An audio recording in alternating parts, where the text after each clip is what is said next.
Bien, voy a reanudar la clase. Quedamos en que había explicado que el teorema dice que dado un campo de gauge generamos un GAS y ahora voy a explicar la segunda parte que dice que también se engendra una conexión dentro de ese GAS. Y bien, pues entonces otra vez me voy al dibujo y quiero explicar aquí, que es un dibujo que ya está muy recargado, qué es esa tal conexión. Bueno, pues ya tenemos ese espacio total E que parece localmente como un producto, es U cruz G, ¿sí? Y si yo tengo una curva en la base, la curva gamma, que la voy a remarcar, ¿sí? Entonces esta curva verde que está aquí, que la estoy haciendo un poquito más fuerte, a ver si lo puedan ver. Bueno, esta curva gamma eh, tiene muchas preimágenes, infinitas preimágenes. Hay muchísimas curvas en el espacio total que cuando las proyecto bajan a gamma, ¿sí? Pero yo puedo preguntarme geométricamente si hay algunas privilegiadas, como que unas que se vayan lo más derecho posible. Justo eso de más derecho posible se, se define como un término técnico y es que sean horizontales. Bueno, pues bien, entonces que sean horizontales. Y eso es la misma noción que tener una conexión.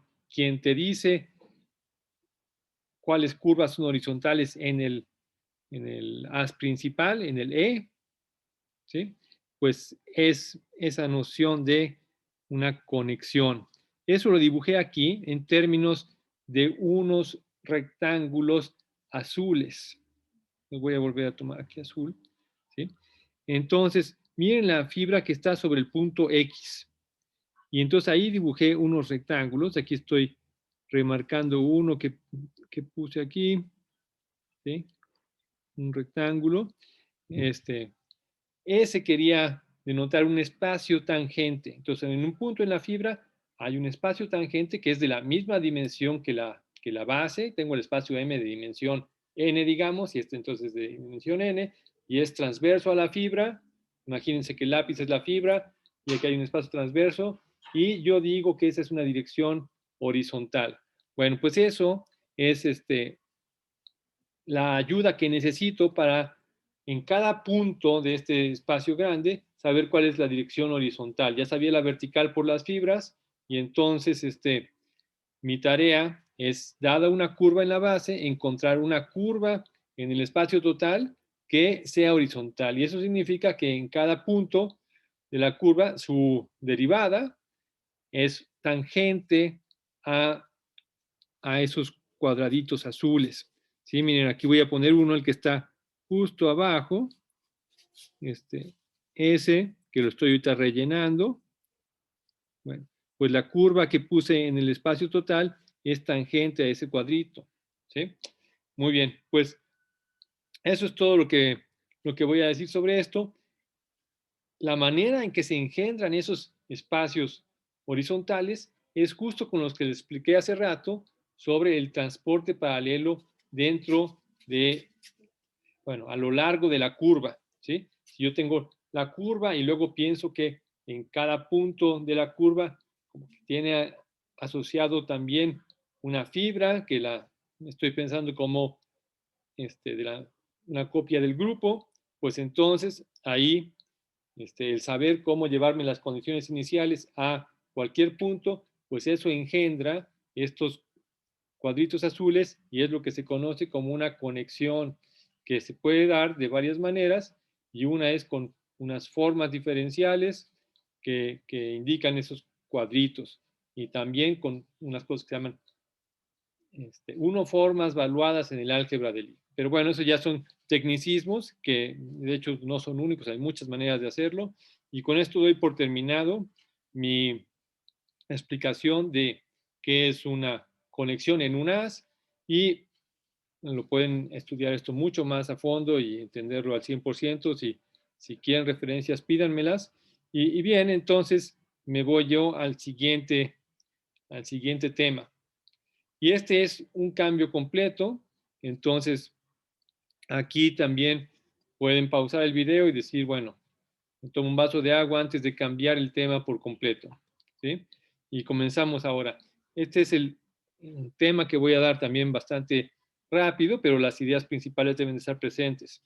Y es el principio de acción extrema para la física clásica. Y luego también voy a hablar un poco de física cuántica y voy a hablar de una tal suma o integral sobre caminos. Bien, pues entonces, consideremos, para comenzar, que tenemos un espacio-tiempo que solamente tiene tiempo, es de una dimensión y solo hay tiempo, y para cada momento de mi reloj, entonces voy a tener una configuración del sistema, ¿sí? Entonces, la variable que uso para parametrizar todo es el tiempo y los otros son variables dependientes, digamos, la posición de una pelota en relación al tiempo que estoy midiendo yo con mi reloj en el laboratorio, ¿sí? O mientras juego el tenis. Está bien. Bueno, entonces, el principio se llama de acción extrema. Entonces, tengo que definir una cosa que se llama acción, y ahí hay una fórmula, pero lo que voy a hacer aquí es explicarla, ¿sí? Entonces, esa tal S es la acción, y el jugador principal es la Q, el dominio de donde actúa la tal acción, donde se evalúa. Y, y esas son las historias, ¿sí? Entonces, si yo tengo un intervalo de tiempo en donde yo voy a describir el sistema en ese intervalo de tiempo desde el tiempo inicial al tiempo final, entonces me imagino una recta de tiempo y para cada uno de los puntos en esa recta del tiempo, para cada t, voy a tener una configuración dada por q de t, ¿sí? Y entonces hay dos funciones que juegan un papel importante aquí. Una es la energía cinética y la otra es la energía potencial. Vamos a comenzar con la energía cinética. Bueno, pues la energía cinética depende no de Q directamente, pero de la velocidad, que es el Q punto, ¿sí? Entonces, que en cada punto del tiempo voy a tener una posición, entonces ya dentro del espacio de configuración me imagino una curva, ¿sí? Esa curva en un punto veo la velocidad y ese es el Q punto. Y bueno, la energía cinética es un medio de m por Q punto al cuadrado. M la masa de la partícula, ¿sí? Y bueno, por otro lado hay la energía potencial que no depende de la velocidad y solamente depende de Q directamente, de la posición en el espacio de configuraciones. Bien, pues entonces esta fórmula de una integral de t menos q, me sale esa la acción, ¿sí? Y es una integral en el tiempo. Bueno, la calculo y a cada historia le asigno un número real. Pues lo que dice el principio de acción extrema es lo siguiente. Dados el Q inicial y el Q final, ¿sí? Entonces tengo el intervalo de tiempo, ese ya es parte de mis datos, y luego también parte de mis datos van a ser cuál es el Q inicial y cuál es el Q final. Luego, entre esos dos posibles, dos valores de la configuración, en el momento inicial, en el momento final, yo quisiera ver si hay trayectorias que van desde el punto inicial hasta el punto final y luego cuáles son las que sí pasan, ¿sí? Entonces, lo que yo hago como teórico es que las escribo todas en mi cuaderno de alguna manera, ¿no? Todas las curvas las escribo, que es imposible hacerlo, pero bueno, las considero todas. Y entonces, como son un conjunto que no tiene un solo elemento, tiene muchos, entonces tengo que idear un mecanismo para ver, seleccionar las que sí ocurren. Bueno, Hamilton se inventó este principio de acción extrema. Dice, los que sí pasan son aquellos que son un punto extremo de la acción. Entonces, ¿qué es lo que hace uno para ver si tienes un punto extremo de la acción? Pues tomas una curva, que es un candidato a ser un punto extremo, quieres ver si sí o si no, y bueno, ahí evalúas la acción S. Y después modificas esa curva un poco y quieres ver si lo que obtienes se mueve mucho o no. Entonces, lo que tienes que hacer entonces es tomar una derivada. La derivada de la S y ves la derivada direccional en la dirección en la que hiciste el cambio.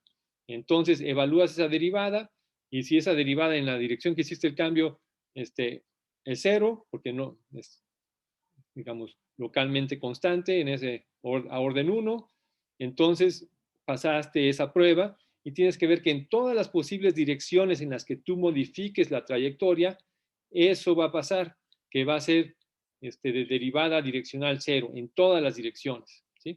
Bueno, si pasa eso, entonces ya sabes que tienes un mínimo de la acción o un máximo de la acción o lo que sería un punto silla, digamos, en este espacio de dimensión infinita, el espacio de todos los caminos posibles, ¿sí? Entonces tienes un camino, hay infinitas maneras de cómo moverlo, ¿sí?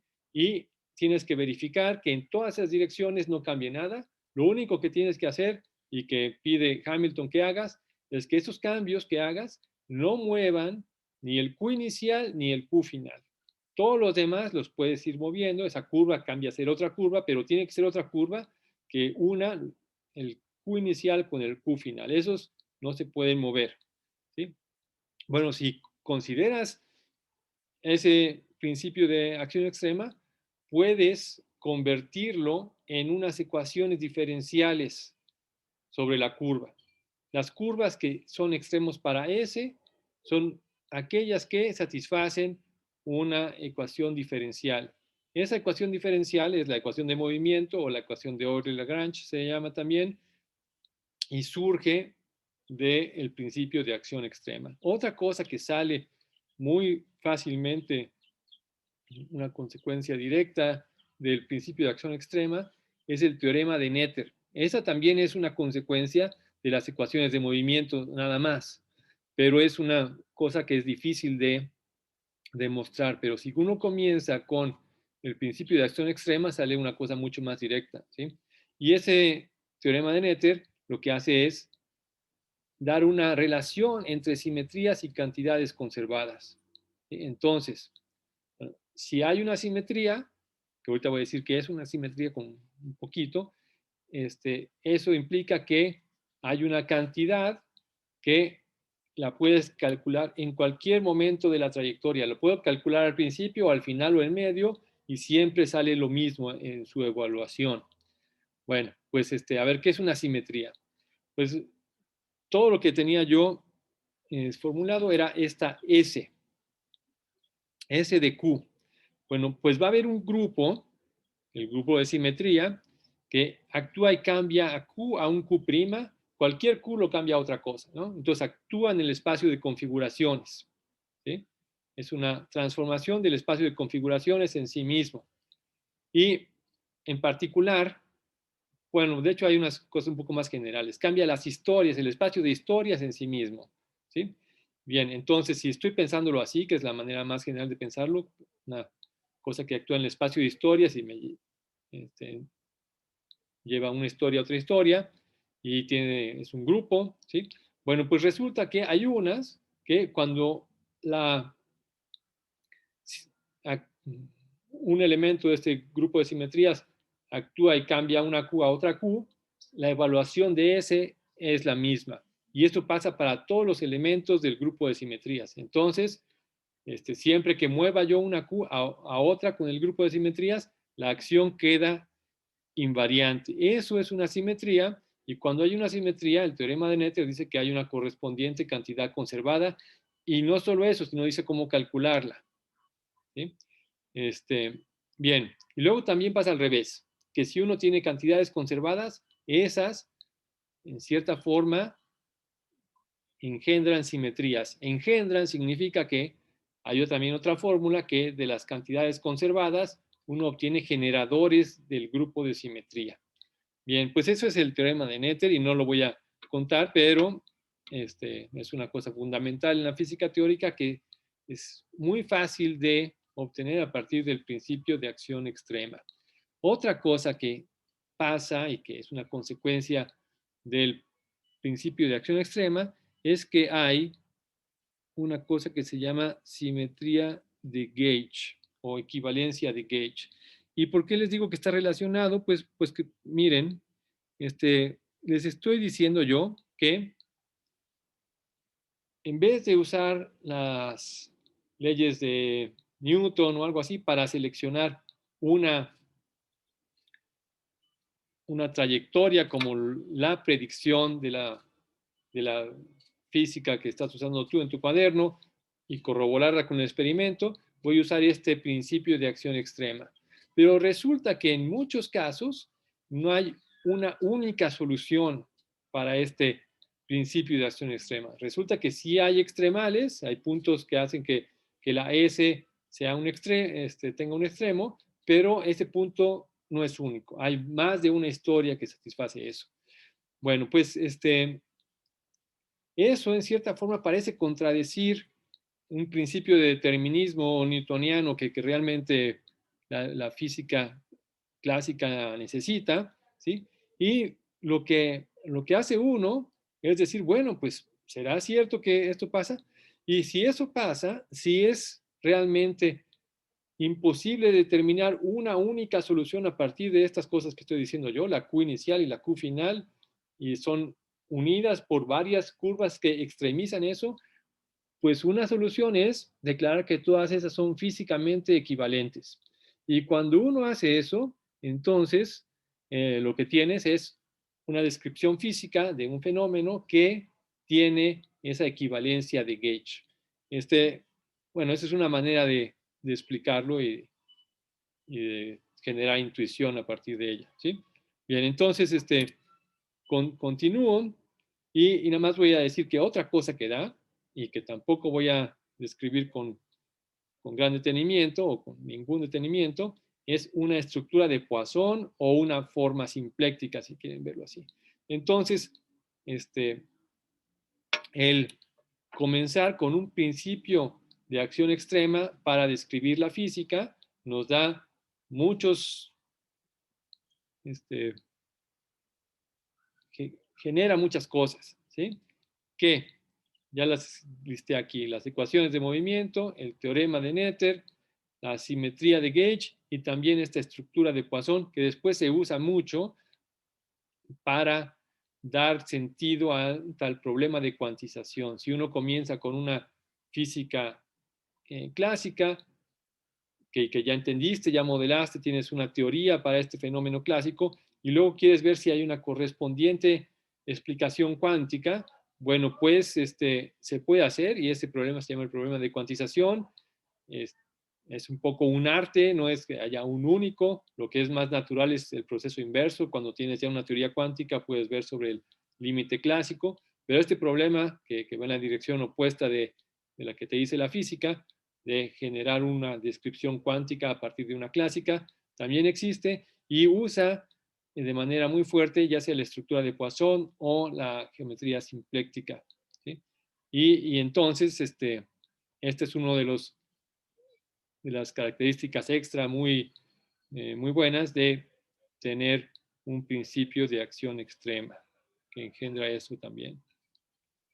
Bueno, pues voy a poner un ejercicio para que esto no se quede tan abstracto y va a ser un ejercicio donde van a tener que hacer un cálculo, en cierta forma un cálculo variacional, y usar el principio de acción extrema, pero va a ser extremadamente simplificado y lo van a poder resolver usando solamente cálculo de una variable, ¿sí? Entonces, bueno, consideren una partícula moviéndose en una línea. Entonces, ¿qué quiere decir eso? Que el Q, que yo les hablé hace rato, es el eje real, ¿sí? Bueno, y más aún estoy diciendo que se mueve de forma libre. Y entonces eso implica que en la fórmula que escribí hace rato, la energía potencial es cero. Bueno, entre el tiempo inicial y el tiempo final, solamente voy a hacerles una pregunta que concierne al tiempo intermedio, el Tm, que es justo el promedio entre el T final y el T inicial, ¿sí? Bueno, pues ahora les pregunto, si yo considerara que solamente existe el tiempo inicial, el tiempo medio y el tiempo final, y les dijera yo que la acción está dada por esta fórmula que está aquí, que ya no es una integral, es simplemente una suma de dos términos, ¿sí? Entonces les pido que calculen QM, ¿sí? ¿Cuál QM? Pues el que satisface este principio de acción extrema simplificado.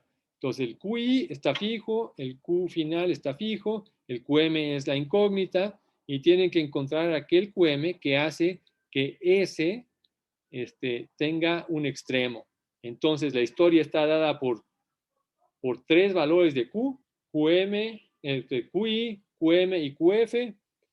Son todas las posibles historias que voy a considerar están parametrizadas por el valor de QM, ¿sí? Entonces, se convierte en esa incógnita que es un número real, ¿sí? Entonces van a tener que resolver cosas usando cálculo de una variable real y quiero que encuentren un valor que extremice esta acción.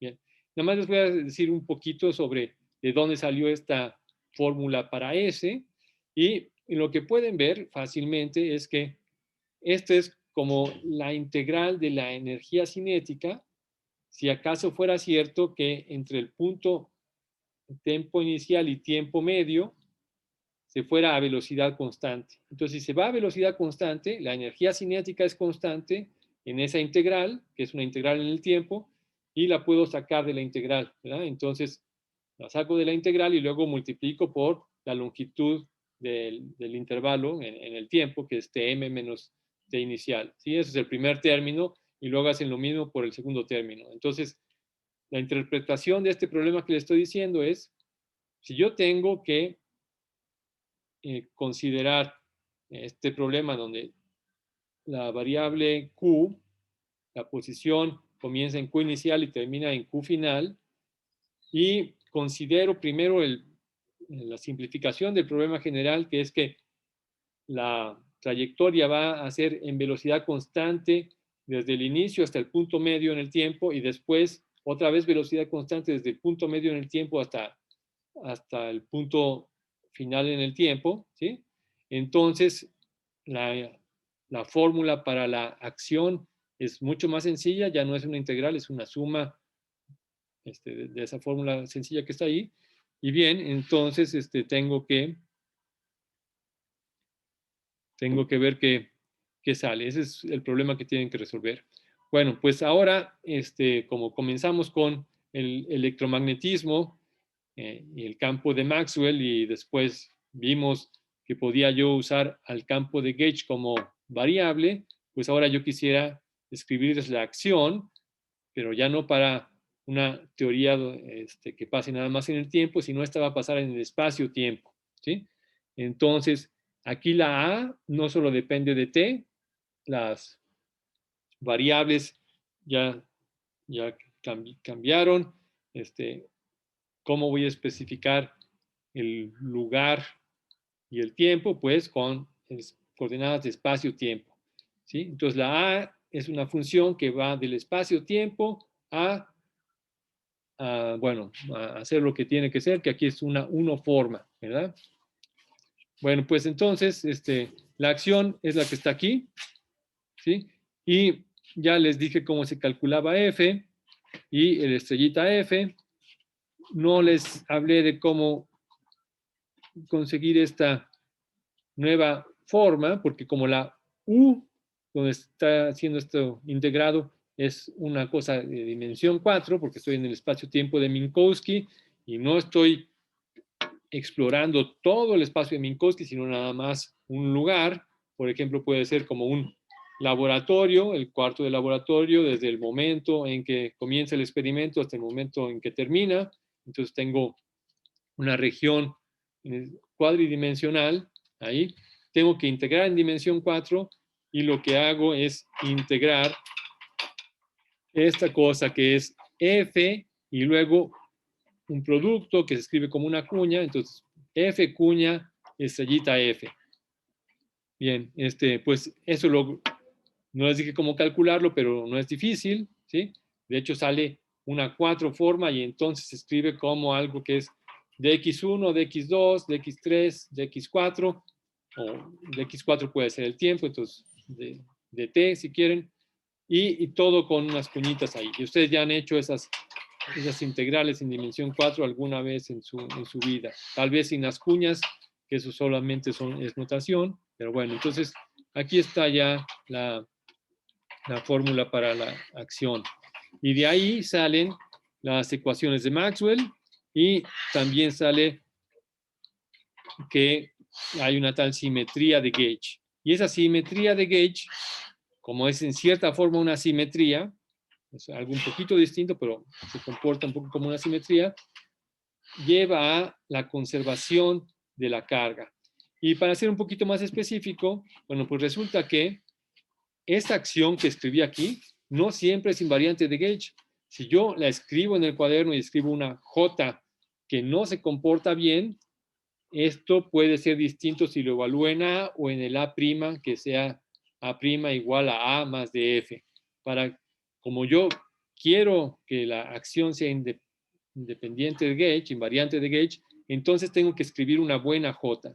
Y justo que es una buena J, resulta ser que las buenas J son las J que se conservan. Entonces, cuando hay una conservación de J, que quiere decir que, bueno, ya expliqué un poco sobre formas diferenciales, tengo una región cerrada en el espacio-tiempo, entonces la frontera de una cuatro bola, todo lo que entra de F sale, ¿sí? Bien, entonces, eso es la conservación de la carga. Cuando hay conservación de la carga, hay invariancia de Gauge y también pasa al revés. ¿Sí? Bueno, entonces, me sigo. Y ahora voy a explicar qué es la suma o integral sobre caminos. Bueno, bien. Creo que mejor me regreso un poquito porque creo que hubo una parte que no escribí, que no describí.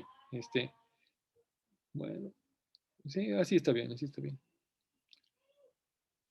Entonces, suma o integral sobre caminos. Eso ya no es física clásica, ya estoy pasando al terreno de la física cuántica. Bien, entonces, este es el origen cuántico del principio de acción extrema. A ver, entonces, ¿por qué tiene que pasar esto? Pues porque en la física teórica se considera que la cuántica es realmente lo que pasa. ¿Sí? La física cuántica tiene un régimen en donde hay unas buenas aproximaciones y descripciones más sencillas de ciertos fenómenos que son los fenómenos clásicos, ¿sí? Pero está uno en el contexto de una física cuántica toda coherente y hay un rinconcito ahí que se comporta clásicamente, pero sigue siendo compatible con el marco teórico de la física cuántica. Bien, pues entonces resulta que hay un principio, que es el de la suma sobre caminos, que engendra directamente el principio de acción extrema. Y lo inventó Feynman. Bueno, vamos a ver cómo es. ¿Sí? Entonces, otra vez comienza diciendo que Q inicial y Q final están fijos. Entonces, tengo el intervalo de tiempo, TI a T inicial a T final, y la posición inicial fija, la posición final fija. Y ahora quiero preguntarme por qué tan probable es que haya una transición que vaya un estado físico, comience en QI y termine en QF. ¿Sí? Bueno, lo que hace uno es calcular unas cosas que no se llaman probabilidades directamente, se llaman amplitudes de transición. Y bueno, la amplitud de transición para ir de aquí hasta acá resulta ser que se calcula como una suma sobre contribuciones asociadas a cada uno de los caminos. Y bueno, son infinitos caminos. Entonces, ya ve uno que así en el nivel en que estoy en este momento describiéndolo, las cosas van a tener que refinarse. Esto ahorita nada más el principio y después en este curso en particular vamos a ser más concretos y y describirlo mejor, ¿sí? Bueno, entonces, de entre todos esos caminos, voy a hacer una suma de cosas y me va a dar una amplitud resultante. Bueno, lo que voy a hacer es sumar cada camino con un peso, y el peso, que está ahí entre comillas, está entre comillas porque resulta ser que el peso es un número imaginario de norma 1, ¿sí? Bueno, entonces ese es el peso. Entonces tengo que sumar todas esas cosas, ¿sí? Y bien, ese es el principio de acción extrema en principio. Uno podría, en cierta forma, generalizar esto y decir que más bien el peso es proporcional a esto, pero bueno, realmente uno va a lo mismo. Lo que tengo que hacer es refinar el concepto de suma sobre caminos o dar una prescripción para sumar eso y para realmente obtener algo físico, ¿sí? Y aquí voy a intentar hacerlo, ¿sí? Bueno, esta es la primera explicación. Entonces, como dice aquí hasta arriba, lo que tengo que calcular es una probabilidad, y lo que voy a calcular con una fórmula es una amplitud, que es la phi, y de la phi a la probabilidad, lo que tengo que hacer es calcular la amplitud al cuadrado de la norma al cuadrado de la amplitud. Bien, entonces ahí está, esa es la fórmula. La amplitud va a ser algo que viva en los complejos, ¿sí? Y esta es una norma al cuadrado en los números complejos. Ahora les voy a decir más sobre cómo calcular la amplitud. Aquí está escrito otra vez como una, una suma, y otra vez entre comillas, porque hay que especificar más cosas para decirlo, de estos pesos, ¿sí? Y lo que dice abajo es que la suma es sobre todos los caminos que son compatibles con esas condiciones de frontera. Y la acción, lo que está en lo que me da la fase de esta cosa que estoy sumando, es que S de Q es lo que voy a explicar aquí abajo, ¿sí? Tengo que decir qué es eso. Pues aquí voy, ¿sí? Aquí voy, aquí voy. Tengo que darle sentido a esta suma sobre caminos. Y lo voy a hacer de la manera siguiente. A cada punto en el tiempo, ahorita me estoy fijando en esta parte del dibujo, ¿sí? Cada punto en el tiempo le voy a asignar un espacio de estados que le llamo H. Y ese va a ser el L2 de Q. El espacio de funciones cuadrado integrables que van del espacio de configuración a los números complejos, ¿sí? Entonces, para cada punto en el tiempo tengo ese H, L2 de Q, ¿sí? Y después, si yo tengo dos puntos en el tiempo, por ejemplo, voy a considerar que el eje del tiempo, que lo comienzo a observar desde el tiempo t inicial hasta el tiempo t final, lo voy a dividir en n intervalitos, ¿sí? El primer intervalito va a ser desde t0 hasta t1, donde t0 es el tiempo inicial y t1 es, bueno, pasó un lapso del tiempo epsilon, y ese epsilon pues depende de n. Mientras más grande n, más chico epsilon, ¿no? Bien, entonces, yo quiero ver qué pasa con un estado que yo tenía en el espacio de estados que se llamaba el h al tiempo 0 al h al tiempo 1, ¿sí? De t0 a t1. Y entonces, ahora estoy fraseando esto en términos de que tengo un estado inicial en el espacio de estados, en ese espacio de Hilbert, ¿sí?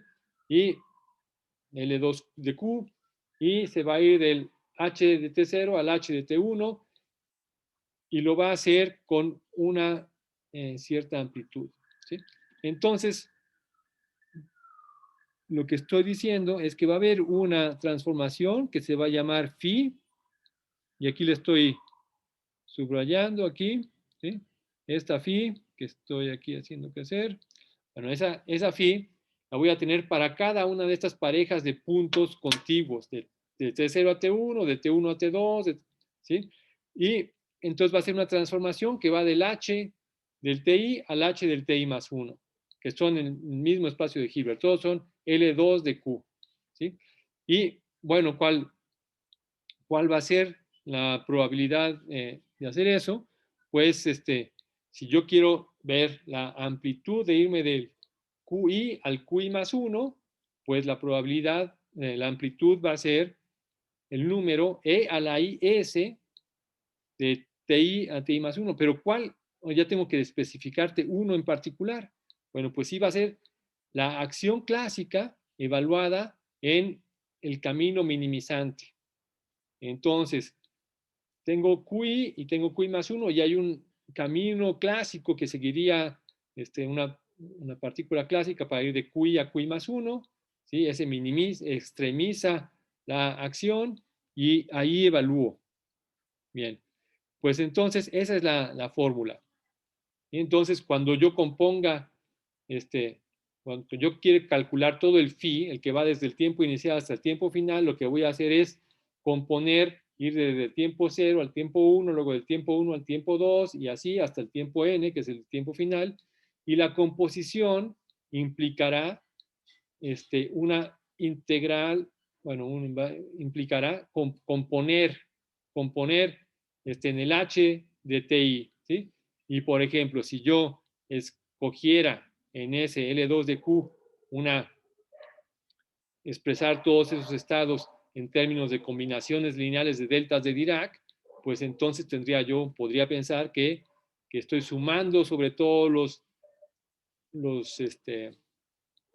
los caminos que pasan en el tiempo T1 por cualquiera de los puntos Q1 que están en el espacio de configuración para todo el espacio de configuración, ¿sí? Entonces, esta es una manera de implementar la suma sobre caminos de una manera matemáticamente sólida y bien definida, ¿sí? Entonces, ahora pasé todo el peso de esto a especificar esta fórmula, ¿sí? Y ya les dije cuál es la acción clásica evaluada en el camino minimizante. Bueno, pues aquí voy a parar de nuevo y continuamos en un momento.